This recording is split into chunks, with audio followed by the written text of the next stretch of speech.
What's up, ladies and gentlemen? It's Brennan, and I'm BMX45, and today we're coming at you with another video. We are doing a review of the premiere episodes of Star Wars Skeleton Crew on Disney Plus. I just watched them last night. I actually got confused about the release date. I thought it was December 3rd. I thought it was the Wednesday, but it was actually Tuesday, December 2nd. So I actually missed this by a day. But we just, on the 3rd, we sat down, we watched both episodes, me and my wife, and we're here to talk about it. We're going to talk about what we liked about it, what we thought was cool, if there was anything we didn't like, and if we're looking forward to watching the rest of the season as it comes out every week on Disney Plus. And hey, if you enjoy this type of content, be sure to smash that like button, comment down below. We'd love to hear your thoughts. Subscribe to the channel and hit that bell for notifications so you don't miss a single minute of the fun. Skeleton Crew. This was something I was actually excited for. I liked the trailers. A lot of people said Goonies and Goonies in space, and I can definitely get that vibe from it. It's been a long time since I've seen the Goonies, but I can definitely get that kind of vibe from it. It is definitely, I would say, it's probably kid friendly. I mean, there's some like blaster fire, pirates attacking ships, but I don't think it's anything that, kids are, kids see a lot of stuff nowadays. I wouldn't say it's anything that you need to worry about if you watch it, sit down and watch it with the kids. There's lots of cool stuff in it so far, and I've started to enjoy it quite well. So I'm definitely looking forward to the next episodes.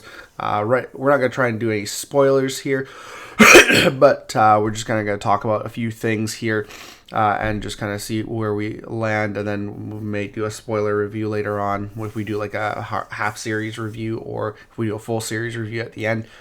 But no, it's interesting, it's intriguing, which is more than I can say for the Acolyte, but it's fun. I like Jude Law, so honestly having him in it is pretty cool. There is kind of a foreshadowing there. I'm not going to talk about it. It happens right at the beginning. So it's kind of interesting if everyone else picked up on who this guy is and stuff like that, or who he might be and stuff like that based on the opening scene. But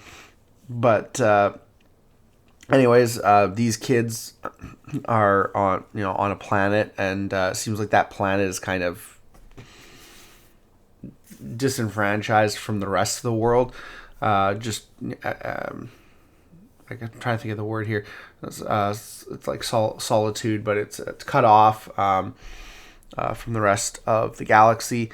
Kind of seems like, and doing their own thing. And anyways, he wants to be a Jedi and finds what he thinks is a Jedi temple, which turns out to be the spaceship.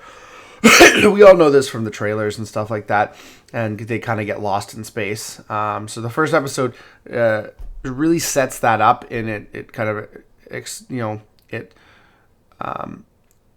lays out the world and that they live in, and kind of what their society is like, and the kind of the factors that push them to this exploration here. You got him; he's the main character.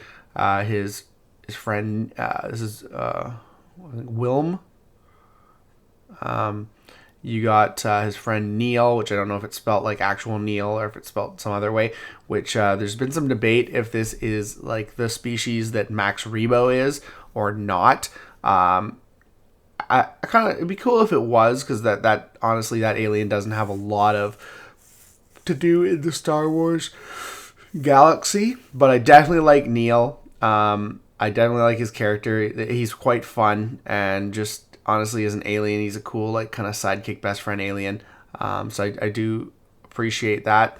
You have her, Fern. She's kind of a bit of a brat. I know people were saying, like, oh, it's just another Rey character, but I definitely don't think it is. She's not liked all the time for her know-it-all attitude, and she definitely isn't, like...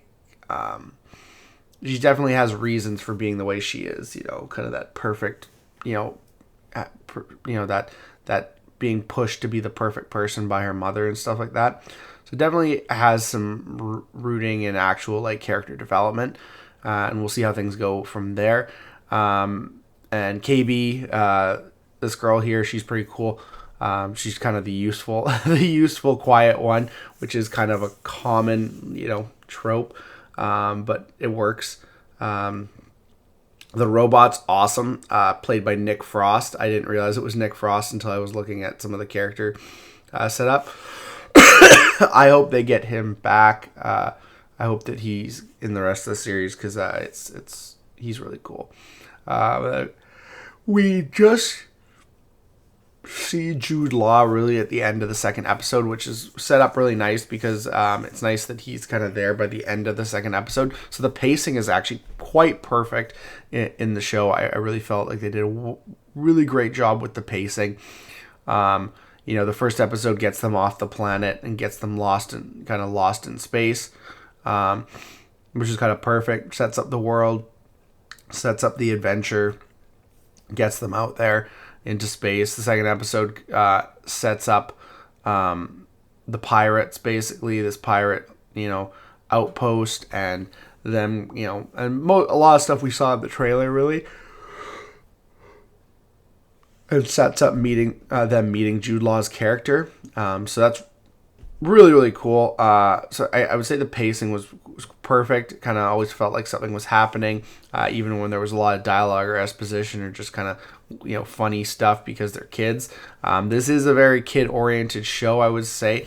There is, some stuff that is going to interest adults, but for an adult, you got to be okay with watching kids. Kind of like, it's kind of you gotta be interested in watching kids fool around in an adult's world. That's kind of what it is, right? It's kids, but it's an adult world. So you kind of mix those two elements together, and as long as you're okay with watching that, I think most adults will enjoy this. I think it feels quite Star Warsy, definitely with the spaceship and droids and things that are going on. It definitely feels very Star Warsy, this hive of scum and villainy. This guy's quite interesting because I'm not sure what race he is, but he doesn't necessarily fill me with a Star Wars vibe, like just the character creation of him. I'm not sure if it really makes me, the way they've designed his species.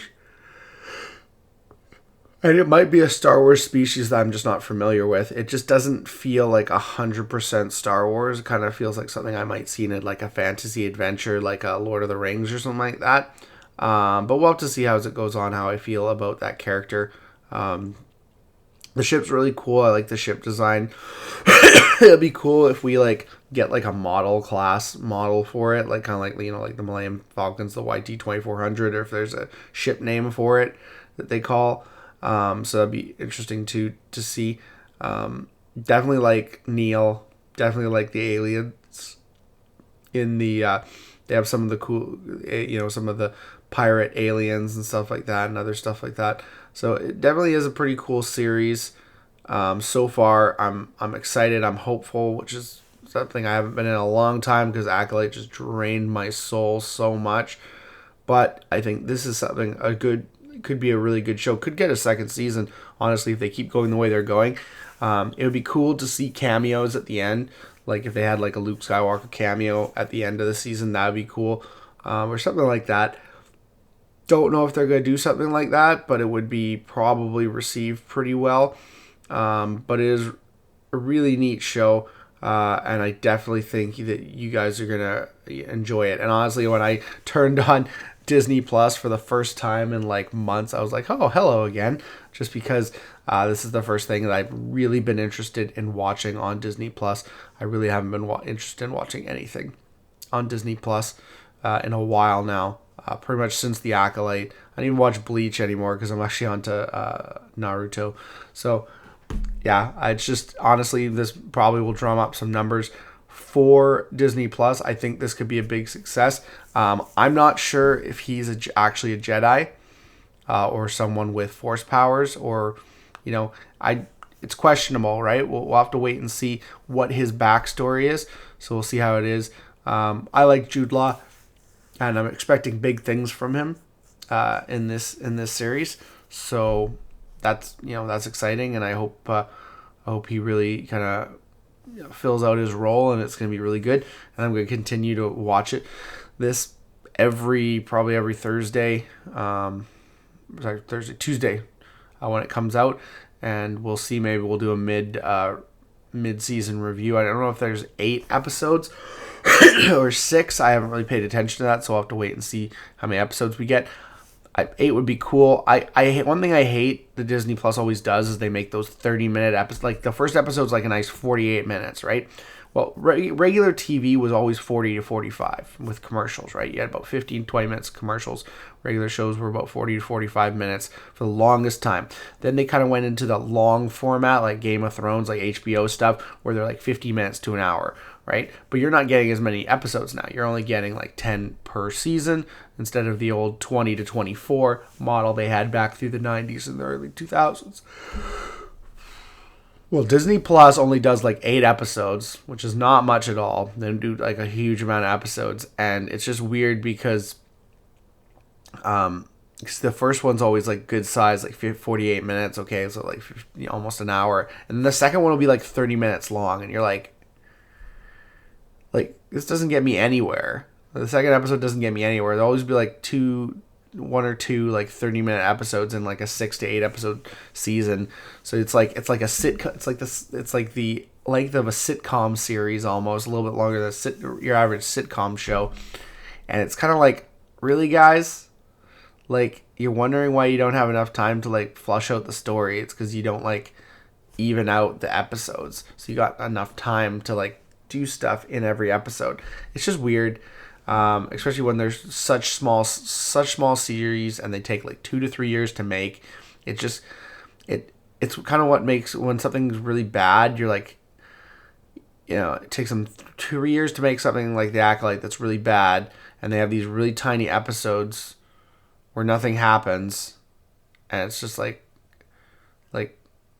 you guys wrote this, like, what the hell's going on? It's just weird, and how they do things now, honestly. The old model worked for years. And like, even I know like things are expensive to make and there's a lot of filler in other episodes, but even sometimes, like, I remember watching Stargate, some of the Stargate filler was better than the Acolyte.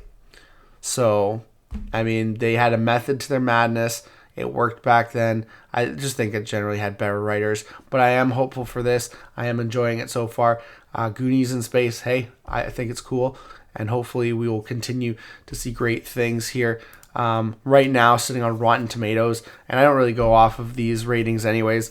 Average tomato meter 95%, average popcorn meter 86. I don't honestly go on Rotten Tomatoes, so I really don't know how to like read it in general. But let's see here. Yeah.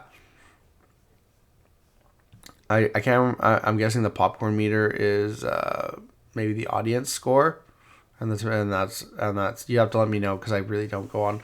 So I'm assuming that the audience score is about 86 with the 95 for the critics score, which is actually pretty good. But we'll have to see how this goes week to week. That's actually a pretty good indication of what's going on here. It's Wim, sorry. Yeah, Wim? Yeah. That was Wilm, but it's Wim. And then Jodna Nawad is the name of Jude Law's character. Yeah, well, we'll see how this goes. We'll keep an eye on this and see how people are feeling about it. Honestly, with how like not woke it is, I'm surprised this isn't like 50% for the critics. But we'll see what happens as things go on. We only have 2 episodes, and really, honestly, they played it pretty close to the belt, and this is kind of like all the trailer stuff. But we'll continue to bring these reviews as we do them, and I hope you guys enjoy as always. Looks like that's all the time we have for this video. Thank you very much for tuning in, and we hope to see you in the next video. As always, have a wonderful day, and that's all for now, folks.